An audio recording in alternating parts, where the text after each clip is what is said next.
Welcome to A1 TV Telugu news. ముందుగా headlines చూద్దాం.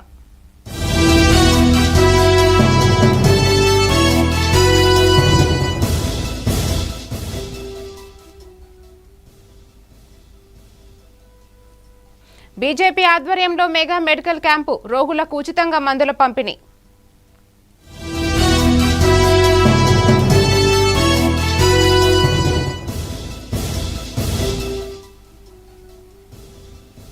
అంతర్వేదిలోని 2.85 కోట్ల వ్యయంతో స్లూయిస్ ప్రారంభం, రైతులకు సాగునీటి నిర్వహణలో మరింత సౌలభ్యం.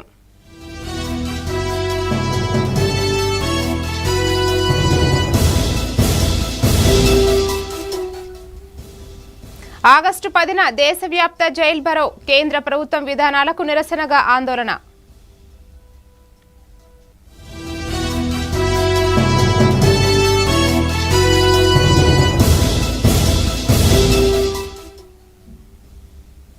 పలు ప్రాంతాల్లో వైసీపీ దీక్షలు, కొనసాగుతున్న ఆందోళనలు.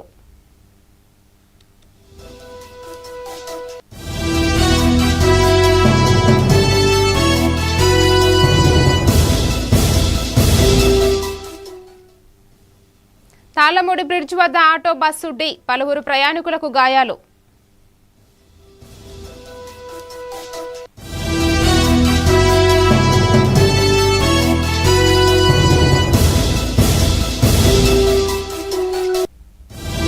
ఇక డీటెయిల్స్ చూస్తే, ప్రకాశం జిల్లా అద్దంకిలో ప్రజల ఆరోగ్యాన్ని దృష్టిలో ఉంచుకుని ఈ నెల 10 నుంచి 18 వరకు ఉచిత యోగా శిక్షణ తరగతులు నిర్వహించనున్నట్లు నిర్వాహకులు తెలిపారు. ఈ నెల 9న సాయంత్రం గీతా మందిరం వద్ద పరిచయ తరగతి నిర్వహించనున్నారు. ప్రముఖ యోగా గురువు వెంకటేశ్వర్లు ఆధ్వర్యంలో జరిగే ఈ శిక్షణలో విద్యార్థులు, యువత, మహిళలు, పెద్దలు పాల్గొని యోగాను నిత్య జీవితంలో భాగం చేసుకుని ఆరోగ్యకరమైన జీవనం పొందాలని నిర్వాహకులు పిలుపునిచ్చారు. అద్దంకి పట్టణ ప్రజలకి, పరిసర గ్రామ ప్రజలకి ఆరోగ్యకరమైన శుభవార్త. అద్దంకి పట్టణంలో రేపు ఆదివారం 9వ తారీఖు సాయంత్రం 6 గంటలకి యోగా గురూజీ, భిక్షమయ్య గురూజీ మరియు సూర్యకుమారి మాతాజీ వారి ఆశీస్సులతో యోగా పరిచయ క్లాసు 9వ తారీఖు ఆదివారం సాయంత్రం 6 గంటలకి అద్దంకిలోని గీత మందిరం నందు జరుగుతుంది. ఈ 10వ తారీఖు నుంచి 18వ తారీఖు దాకా ఉదయం 5 నుంచి 7 దాకా, సాయంత్రం 6 నుంచి 8 దాకా 2 అవర్స్, ఉదయం 2 అవర్స్, సాయంత్రం 2 అవర్స్ యోగా క్లాసులు వెంకటేశ్వర్ల గురూజీ గారని వచ్చి చెప్తారు. ఇది తప్పకుండా అది విద్యార్థులు కానీ, పెద్దవాళ్ళు కానీ ప్రతి ఒక్కళ్ళు కూడా యోగా పట్ల కనుక అభిరుచి ఏర్పరచుకుంటే తప్పకుండా మీ ఆరోగ్యం మీ చేతుల్లోనే ఉంటుంది. దాదాపుగా ఎక్కువగా ట్యాబ్లెట్స్ వినియోగించే వాళ్ళు సగం వాడుకోవచ్చు. అది తక్కువ ట్యాబ్లెట్స్ వాడేవాళ్ళు పూర్తిగా చిన్నగా కూడా వాటిని పూర్తిగా రిమూవ్ చేసుకోవచ్చు. కాబట్టి ఇలాంటి ఈ విధమైన ఆరోగ్యకరమైన యోగా క్లాసులకి మన దగ్గరలో, మన టౌన్లో, మన ఇంటి పక్కనే ఉన్న ఏర్పాటు చేసే ఇలాంటి యోగా క్లాసులకు ప్రతి ఒక్కళ్ళు కూడా అదొక అవకాశంగా తీసుకొని అందరూ కూడా ఉదయమైన సాయంత్రం.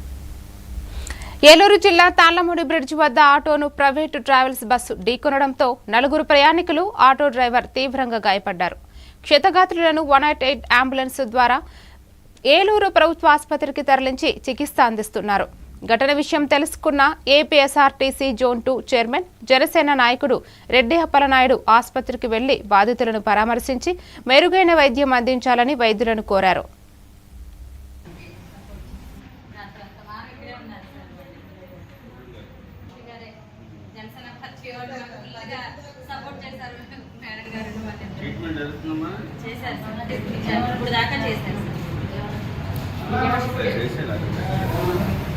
ఇక్కడే మన అంబులెన్స్ ఉన్నాం సార్, దాన్ని పంపిస్తాను.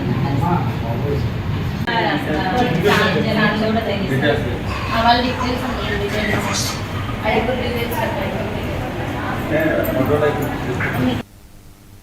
జనగామ జిల్లా వడ్లకొండ గ్రామంలో బీజేపీ ఆధ్వర్యంలో నిర్వహించిన మెగా మెడికల్ క్యాంపును బీజేవైఎం జిల్లా అధ్యక్షుడు హరీష్ ప్రారంభించారు.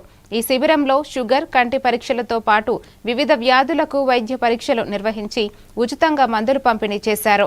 సెప్టెంబర్ 17న ప్రధాని నరేంద్ర మోదీ జన్మదినాన్ని పురస్కరించుకుని సేవ పక్వాడాలో భాగంగా మండలంలోని ప్రతి గ్రామంలో ఇలాంటి వైద్య శిబిరాలు నిర్వహిస్తామని, అవసరమైన రోగులకు మెరుగైన చికిత్స కోసం హైదరాబాద్కు తరలించే ఏర్పాట్లు చేస్తామని హరీష్ తెలిపారు. అందరికీ నమస్కారం. ఈరోజు భారతీయ జనతా పార్టీ ఆధ్వర్యంలో మెడిసిటీ హైదరాబాద్ మేడ్చల్ వారి హాస్పిటల్ సహకారంతో ఈరోజు మెగా వైద్య శిబిరం ఏర్పాటు చేయడం జరిగింది. ఇందులో ఒక కంటి ఆపరేషన్లు, ఊపిరితిత్తుల సమస్యలు, కిడ్నీ సమస్యలు, బీపీ, షుగర్ పరీక్షలు, ఏమన్నా ఇంతకుముందు యాక్సిడెంటల్లో కాళ్ళల్లో కానీ చేతులలో కానీ రాడ్లు వేసినట్టయితే వాటిని కూడా తీసివేయబడును. ఈరోజు మా గ్రామ ప్రజలందరికీ ఈ యొక్క వైద్యం అందాలని చెప్పేసి హైదరాబాద్ మెడిసిటీ వారిని సంప్రదించి ఈరోజు మా గ్రామానికి తీసుకురావడం జరిగింది. మా భారతీయ జనతా పార్టీ ఆధ్వర్యంలో పేద ప్రజలందరికీ కూడా వైద్యం అందాలనే ఉద్దేశంతో ఈ యొక్క కార్యక్రమాన్ని మేము చేపట్టడం జరిగింది. రాబోయే రోజులలో కూడా మా గ్రామంలో ఉన్న అందరికీ ఏ ఆరోగ్యశ్రీకి సంబంధించిన ఆపరేషన్ కానీ మేమే వాళ్ళను దగ్గరుండి హైదరాబాద్ మెడిసిటీ హాస్పిటల్కి వెళ్ళి అక్కడ తీసుకెళ్ళి అక్కడ ఆపరేషన్లు తీసుకొచ్చి మరి వాళ్ళ ఇంటి దగ్గర వదిలిపెట్టడం జరుగుతుంది. బీపీ, షుగర్ పరీక్షలు ఇక్కడే చేయడం జరుగుతుంది. మరియు 100 నుంచి 200లకు పైగా. నెల్లూరు జిల్లా ఆత్మకూరులో డీఎస్సీ నియామకాలపై ఆరోపణలు ప్రస్తావిస్తూ వైఎస్ఆర్సీపీ ఆధ్వర్యంలో 3వ రోజు రీలే నిరాహార దీక్ష కొనసాగింది. పట్టణ అధ్యక్షుడు నాగులపాటి ప్రతాప్ రెడ్డి ఆధ్వర్యంలో నిర్వహించిన ఈ దీక్షలో పార్టీ నాయకులు, కార్యకర్తలు పాల్గొన్నారు. డీఎస్సీ నియామకాలపై సమగ్ర విచారణ జరిపి అర్హులైన అభ్యర్థులకు న్యాయం చేయాలని, విద్యాశాఖ మంత్రి నారా లోకేష్ రాజీనామా చేయాలని వారు డిమాండ్ చేశారు. ఈ కార్యక్రమంలో వైసీపీ జిల్లా ఉప అధ్యక్షులు ఆది శేషయ్య, ఆత్మకూరు జెడ్పీటీసీ ప్రసన్న లక్ష్మి, కార్యకర్తలు పాల్గొన్నారు.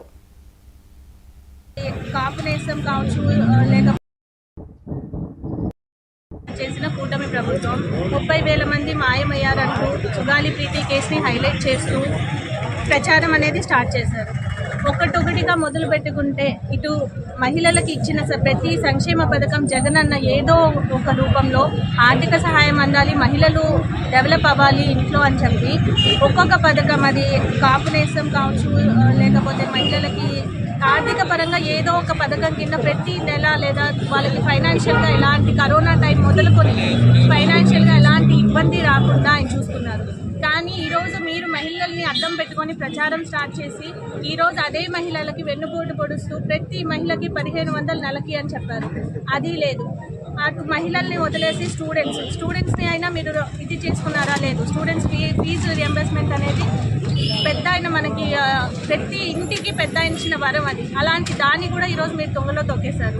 ఇచ్చారు తప్ప వాళ్ళు ఎవరు కూడా న్యాయంగా మెరిట్ స్టూడెంట్స్కి ఎవరు కూడా ఇవ్వలేదు. దొంగలు ఊర్లు పంచుకున్నట్టు కేంద్రంలో చూస్తే అక్కడ నీటి యొక్క అవకతవకలు, ఇక్కడ ఆంధ్రాలో చూస్తే ఇక్కడ డిఎస్సిలో అవకతవకలు. ఎప్పుడు చెప్తున్నామో. ప్రకాశం జిల్లా అద్దంకి నియోజకవర్గంలోని జె పంగులూరు మండలంలో అంబేద్కర్ విగ్రహం తరలించిన ఘటనపై వైసీపీ ఇన్ఛార్జి అశోక్ కుమార్ స్పందించారు. ఎస్సీ కాలనీ వాసులు ఏర్పాటు చేయాలనుకున్న విగ్రహాన్ని పోలీసులు తరలించడం ఏకపక్ష చర్యగా ఆయన విమర్శించారు. ఇలాంటి అంశాల్లో ఇరు వర్గాలతో చర్చించి పరిష్కారం చూపాలని, కాలనీ వాసులు కోరుకున్న చోట విగ్రహం ఏర్పాటు చేసుకునేందుకు అధికారులు సహకరించాలని డిమాండ్ చేశారు. అద్దంకి నియోజకవర్గంలోని జె పంగులూరు మండలంలో నూజిళ్లపల్లి అనే ఒక గ్రామంలో ఎస్సీ కాలనీకి వెళ్ళేటటువంటి దారిలో ఆ కాలనీలోని ఉన్నటువంటి ఎస్సీ సోదరులందరూ కలిసి అంబేద్కర్ గారి విగ్రహాన్ని పెట్టాలని నిర్ణయించుకొని అందరూ కలిసి ఒక అంబేద్కర్ గారి విగ్రహాన్ని తెచ్చుకోవడం జరిగింది. కానీ ఆ విగ్రహం అక్కడ పెట్టడానికి వీల్లేదు అని ఒకళ్ళిద్దరూ అనగానే దానిని ఎంతో దౌర్జన్యంగా ఈరోజు పోలీసులు, ముఖ్యంగా డిఎస్పీ స్థాయి లాంటి ఒక వ్యక్తి అక్కడికి వచ్చి సిఐలు అంతమంది పోలీసులను తీసుకొని వచ్చి ఏ విధంగా ఆ విగ్రహాన్ని అక్కడి నుంచి తరలించుకుపోయారో మీరందరూ చూశారు. పోలీసు వారికి ఒక్కటే రిక్వెస్ట్ చేస్తున్నాను, సున్నితమైన అంశాల్ని ఏదన్నా ఇబ్బంది జరిగిన చోట ఇరువైపుల వాళ్ళని కూర్చోబెట్టి అసలు ఎక్కడ ఇబ్బంది జరుగుతుంది అని మాట్లాడకుండా ఏకపక్షంగా ఒక వర్గం మీద మీరు ఆ విధంగా చేయటం చూస్తుంటే పోలీసు వ్యవస్థ మీదే నమ్మకం సల్లగినేటువంటి సిచ్యువేషన్ వస్తుంది. డాక్టర్ బిఆర్ అంబేద్కర్ కోనసీమ జిల్లా రాజోలు నియోజకవర్గంలోని సకినేటిపల్లి మండలం అంతర్వేదిలో 2.85 కోట్ల వ్యయంతో పునర్నిర్మించిన రాళ్ల కాల్వ అవుట్ ఫాలో స్లూయిస్ను ఎమ్మెల్యే దేవ వరప్రసాద్ ప్రారంభించారు. 75 ఏళ్ల నాటి స్లూయిస్ను డబుల్ రోడ్డుతో 4 తూములతో ఆధునికంగా నిర్మించడంలో రైతులకు సాగునీరు నిర్వహణలో మరింత సౌలభ్యం కలగనుంది. త్వరలో 3.2 కోట్లతో నిర్మించిన కడలి స్లూయిస్ను కూడా ప్రారంభిస్తామని ఎమ్మెల్యే తెలిపారు. కార్యక్రమంలో ఎన్డీఏ కూటమి నాయకులు, అధికారులు పాల్గొన్నారు.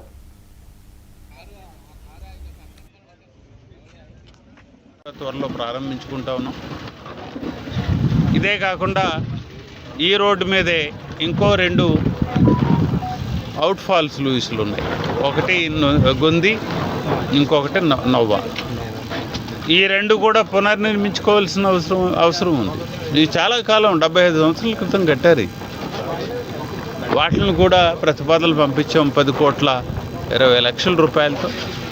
వీటిని కూడా పునర్నిర్మించుకున్నట్టయితే ఈ డ్రైనేజ్ సిస్టమ్ మెయింటెనెన్సు, మేనేజ్మెంటు పూర్తి స్థాయిలో టేకప్ చేయాలి. ఇక్కడ ఉప్పు సాంద్రత ఏదైతే పెరిగిపోయిందని మనం ఈ టెస్టుల ద్వారా తెలుసుకున్నామో అది తగ్గించడానికి అన్ని రకాలైన ప్రయత్నాలు చేస్తాం.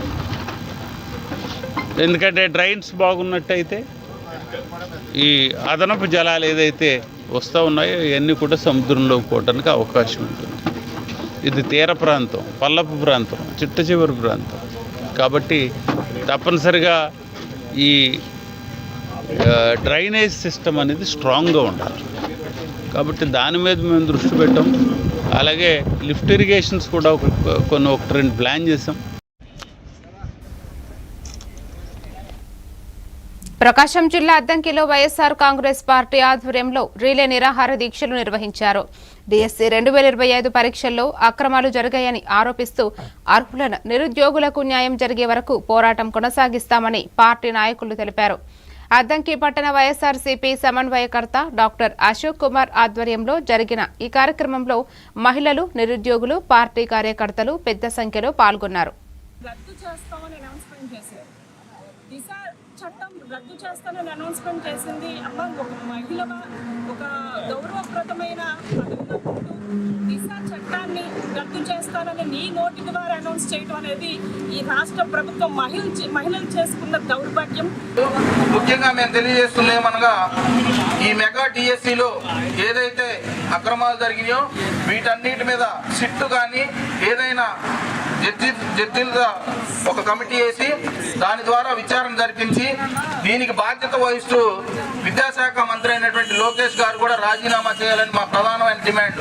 ఎందుకంటే నాడు నేడు స్కూళ్ళు పెట్టి స్వతంత్ర భారతదేశంలో పెచ్చులూడిపోయి పడిపోతున్నటువంటి ఈ స్కూళ్లను మార్చినటువంటి ఘనత ఏదైతే రాజశేఖర రెడ్డి గారు తనయుడైనటువంటి జగన్మోహన్ రెడ్డి గారు చేశారండి.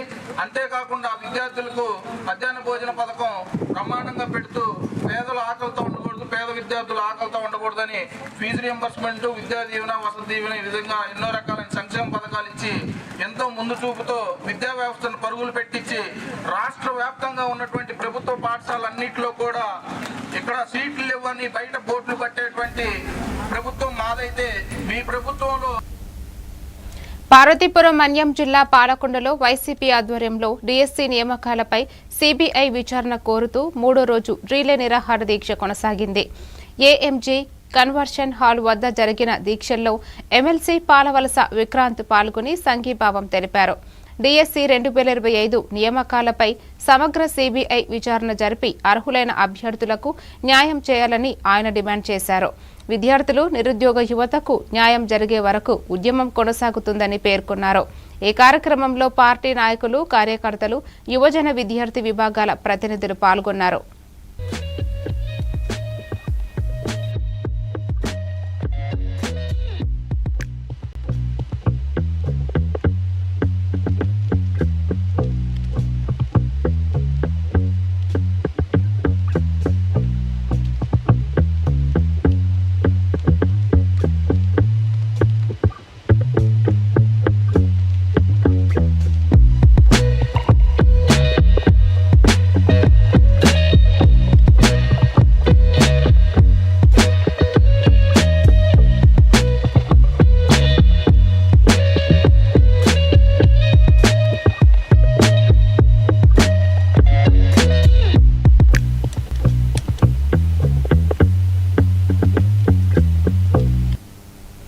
ప్రకాశం జిల్లా అద్దంకిలో ఆగస్టు 10న నిర్వహించనున్న దేశవ్యాప్త జైల్ భరో కార్యక్రమాన్ని విజయవంతం చేయాలని సిఐటియు, ఏఐటియుసితో పాటు వివిధ ట్రేడ్ యూనియన్ నాయకులు పిలుపునిచ్చారు.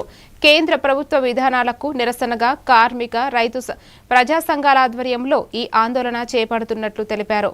కార్మికులు, రైతులు, విద్యార్థులు, ప్రజా సంఘాలు, ప్రతిపక్ష పార్టీలు పెద్ద సంఖ్యలో పాల్గొని కార్యక్రమాన్ని జయప్రదం చేయాలని విజ్ఞప్తి చేశారు. అందులో భాగంగా మన అద్దంకిలో సిఐటియు, ఏఐటిసి ఉన్న ట్రేడ్ యూనియన్లు కలుపుకొని జైలు భరో కార్యక్రమం జయప్రదం చేయాలని చెప్పి మేము పిలిపిస్తున్నాం. ఏఐటిసిగా ఆగస్టు 10వ తేదీన క్విట్ ఇండియా దినోత్సవాన్ని జరపాలని చెప్పి ప్రజా సంఘాలు నిర్ణయించినాయి. రైతు సంఘం, వ్యవసాయ కార్మికుల సంఘం, సిఐటియు ఆధ్వర్యంలో ఈ యొక్క క్విట్ ఇండియా డే సందర్భంగా జైలు భరో కార్యక్రమం జరగబోతోంది. ఈ జైలు భరో సందర్భంగా కేంద్ర ప్రభుత్వ విధానాలను వ్యతిరేకిస్తూ ముఖ్యంగా రైతాంగానికి సంబంధించింది అమెరికాతో వాణిజ్య ఒప్పందాన్ని విరమించుకోవాలని చెప్పేసి కోరుతా ఉన్నాం. ఈరోజు అమెరికా స్వేచ్ఛ వాణిజ్య ఒప్పందం ప్రకారం దేశంలో పెద్ద ఎత్తున దిగుమతులు జరగబోతున్నాయి. దేశంలో ఉన్న రైతాంగానికి గిట్టుబాటు ధర లేకుండా ప్రస్తుత పరిస్థితి ఉంది. మన రాష్ట్రంలో చూస్తున్నాం, పొగాకు గిట్టుబాటు ధర లేదు, శనగలకు లేదు, మొక్కజొన్నకు లేదు, అన్ని రకాల పంటలకి ఈరోజు గిట్టుబాటు ధర లేక రైతాంగం ఇబ్బంది పడుతూ ఉన్నారు. రెండో వైపున స్వామినాథన్ కమిటీ సిఫార్సు చేసింది. ప్రభుత్వం గిట్టుబాటు ధరల మీద తన వైఖరి అనేది కూడా ఇప్పటికీ చెప్పటం కనుక రైతులను ఆదుకోవడానికి స్వచ్ఛందంగా తను కొంత డబ్బులు కేటాయించి పొగాకును కొనుగోలుకే 1000 కోట్లు కేటాయించి పొగాకు కొనుగోలు చేస్తేనే రైతు ఈ సంవత్సరం పట్టగట్టే అవకాశం ఉంది. ఇప్పటికీ రైతుకి జరిగిన వ్యాపారం గురించి పొగాకు కొనుగోలు గురించి చూస్తే కనీసం 5 లక్షలైన బ్యార్నీకి నష్టం వచ్చే పరిస్థితి. విశాఖ జిల్లా భీమిలి నియోజకవర్గం 98వ వార్డులో వైఎస్ఆర్సీపీ ఆధ్వర్యంలో డీఎస్సీ నియామకాలపై సీబీఐ విచారణ జరపాలని డిమాండ్ చేస్తూ రీలే నిరాహార దీక్ష నిర్వహించారు. మాజీ సీఎం వైఎస్ జగన్మోహన్ రెడ్డి ఆదేశాలు, నియోజకవర్గ సమన్వయకర్త మజ్జి శ్రీనివాసరావు పిలుపు మేరకు చేపట్టిన ఈ కార్యక్రమంలో విద్యాశాఖ మంత్రి నారా లోకేష్ రాజీనామా చేయాలని డిమాండ్ చేశారు. ఈ కార్యక్రమంలో పార్టీ నాయకులు, కార్యకర్తలు పెద్ద సంఖ్యలో పాల్గొన్నారు.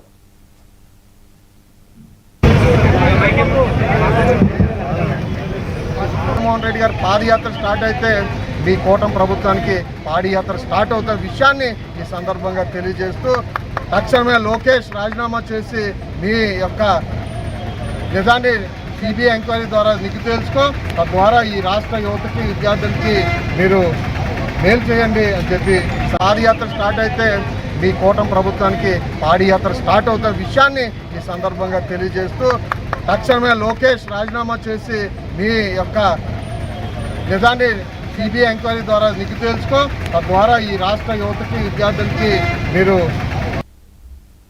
విశాఖ జిల్లా భీమిలి మండలం లక్ష్మీపురంలోని శ్రీ అయ్యప్ప స్వామి సేవాపీఠంలో ఆంధ్రప్రదేశ్ రాష్ట్ర గ్రామ వికాస సమితి ప్రాంత సమావేశాలు ప్రారంభమయ్యాయి.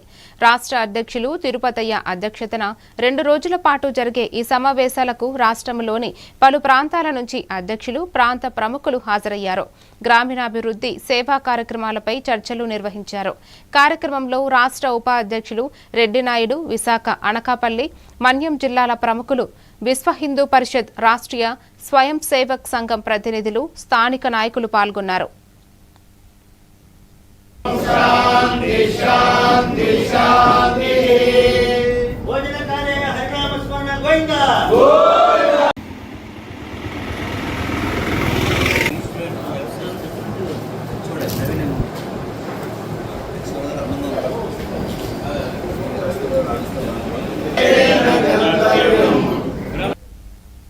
వైఎస్ఆర్ జిల్లా కమలాపురంలో డీఎస్సీ 2025 నియామకాల్లో అక్రమాలపై సీబీఐ విచారణ జరిపించాలని డిమాండ్ చేస్తూ వైఎస్ఆర్ కాంగ్రెస్ పార్టీ 3 రోజులు రిలే నిరాహార దీక్షలను చేపట్టారు.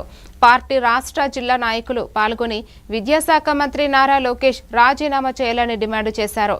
ఫీజు రియంబర్స్మెంట్ బకాయిలను వెంటనే విడుదల చేయాలని, ఎన్నికల హామీ మేరకు నిరుద్యోగులకు నెలకు 3000 భృతి చెల్లించాలని కోరారు. ప్రభుత్వం స్పందించకపోతే ఉద్యమాన్ని మరింత ఉధృతం చేస్తామని వైఎస్ఆర్సీపీ నాయకులు హెచ్చరించారు. ఈ తెలుగుదేశం కోసం సన్నద్ధంగా ఉన్నారు. ఎందుకంటే ప్రతిదీ అధికారం వచ్చినప్పటి నుంచి మన పార్టీ కార్యకర్తల మీద, నాయకుల మీద కేసులు పెట్టడం, లేకుంటే కమిషన్ వ్యాపారం. ఈ ప్రభుత్వం చెప్పాలని ఒక మాటలో కమిషన్ ఏజెంట్ మన పల్లెల్లో టౌన్లో వ్యాపారం చేస్తారు చూసారా, 4% 5% కమిషన్ తీసుకొని వాళ్ళు వ్యాపారం చేస్తుంటారు. అట్లా ఈ ప్రభుత్వంలో కూడా ప్రతి విషయంలో కూడా 10% 8% కమిషనే. ఆ కమిషన్ల మీద బతుకుతున్నటువంటి ప్రభుత్వాన్ని గట్టి తిప్పేదానికి రోజులు దగ్గర పడ్డాయి. అది మనందరం కూడా పార్టీలో గట్టి కృషి చేసి ఇంకా రాబోయే రోజుల్లో ఇంకా మంచి కార్యక్రమాలు, చాలా కార్యక్రమాలు పార్టీ ఇస్తుంది. వాటి అన్నింటిలో కూడా చురుగ్గా పాల్గొని తిరిగి జగన్మోహన్ రెడ్డి గారిని ముఖ్యమంత్రిగా చేసి మన పార్టీని అధికారం తెచ్చడానికి కృషి చేయాలని. ఎన్టీఆర్ జిల్లా జగ్గయ్యపేట సబ్ డివిజన్లో ఆచార్య ఎన్జీ రంగ వ్యవసాయ విశ్వవిద్యాలయం vice chancellor doctor PV Satyanarayana పర్యటించారు. ఎమ్మెల్యే శ్రీరామ్ రాజగోపాల్ తాతయ్యతో కలిసి తోటచర్ల, గౌరవపురం, మక్కపేట గ్రామంలో సాగు ఉన్న పంటలను పరిశీలించారు. ఈ సందర్భంగా శాస్త్రవేత్తలు రైతులతో ముఖాముఖి నిర్వహించి ఆధునిక సాగు పద్ధతులను, సాంకేతికపై సూచనలు చేశారు. కార్యక్రమంలో విశ్వవిద్యాలయ శాస్త్రవేత్తలు, అధ్యాపకులు, విద్యార్థులు, రైతులు పాల్గొన్నారు. మన న్యాచురల్ ఫార్మింగ్ వీళ్ళందరూ కలిపి ఒక సంయుక్తంగా మనకి రైతు కోసం అన్నది ప్రోగ్రాం కింద మనం ఈరోజు ఏదైతే మీకోసం రైతు అన్న కార్యక్రమంలో రాష్ట్రం మొత్తం మీద నిన్నటి నుంచి కార్యక్రమాలు జరుగుతున్న నేపథ్యంలో మేము ఈరోజు ఇక్కడ రావడం జరిగింది. ఇక్కడ ఏంటంటే సంప్రదాయంగా ఇది కొంచెం మెట్ట ప్రాంతము ఎక్కువగా ఉంది. ఇక్కడ ఏంటంటే ప్రత్తి ఎక్కువగా వేస్తారు, అలాగే పచ్చిమిరప, అలాగే వరి, ఈ 3 మిర్చి, ప్రత్తి, వరి ఎక్కువగా సాగు చేసేటువంటి ప్రాంతం. ఇంకా కొంచెం కిందకి వెళ్తే అక్కడ మనకు అపరాల సాగు అక్కడ ఉంది. ఏదేమైనప్పటికీ మనకి ఈ సంవత్సరం ఎల్నినో ఏదైతే చెప్పామో మనం మార్చి నుంచి ప్రొడిక్షన్ చేస్తూ ఉన్నాం. ఆ ప్రిడిక్షన్ చేసిన విధంగానే ఎల్నినో దెబ్బ చాలా ప్రాంతాలు దేశం మొత్తం మీద ఉంది. మన రాష్ట్రంలో కూడా చాలా ప్రాంతాల్లో ఇది ఉందని చెప్పొచ్చు. ముఖ్యంగా జూన్లో ఒక మాదిరి వర్షాలు పడినప్పుడు సాగుకి ముందుకెళ్ళినటువంటి పరిస్థితి ఉంది. కానీ జులైలో ఏదైతే తీవ్రమైన వర్షాభావం వచ్చిందో అక్కడ వర్షాధారంగా వేసినటువంటి పంటలు, ముఖ్యంగా ప్రత్తి కానీ లేదా మనకి రెడ్ గ్రాము ఇలాంటి పంటలు, అలాగే వరి కూడా వెదజల్లి సాగు చేసినటువంటి పంటల్లో కొద్దిమేర ఇబ్బంది పడిన వాస్తవం. దానికి ఏంటంటే సకాలంలో మనకు పడాల్సిన వర్షం పడకపోవటం వల్ల ముఖ్యంగా ప్రత్తి లాంటి పంట గ్రోత్ చాలా తక్కువగా ఉండటం, ఎరువులు కూడా వేయలేనటువంటి పరిస్థితి మనం చూసాం. కానీ ఇప్పుడు ముఖ్యంగా ఆగస్టు మాసంలోకి వచ్చిన తర్వాత ఈ 4-5 రోజుల నుంచి ఈ ఆగస్టు మాసంలో వాతావరణ శాఖ చెప్పిన దాని ప్రకారం సంతృప్తికరమైనటువంటి వర్షాలు పడతాయన్నటువంటి సూచన ఉన్నప్పుడు దానికి అనుకూలంగానే వర్షాలు పడినాయి అని చెప్పుకోవచ్చు. దాంతో ఇటు ప్రత్తి కానీ మరిన్ని అప్డేట్స్తో మళ్ళీ కలుద్దాం. కీప్ వాచింగ్ ఏవంటివి తెలుగు న్యూస్.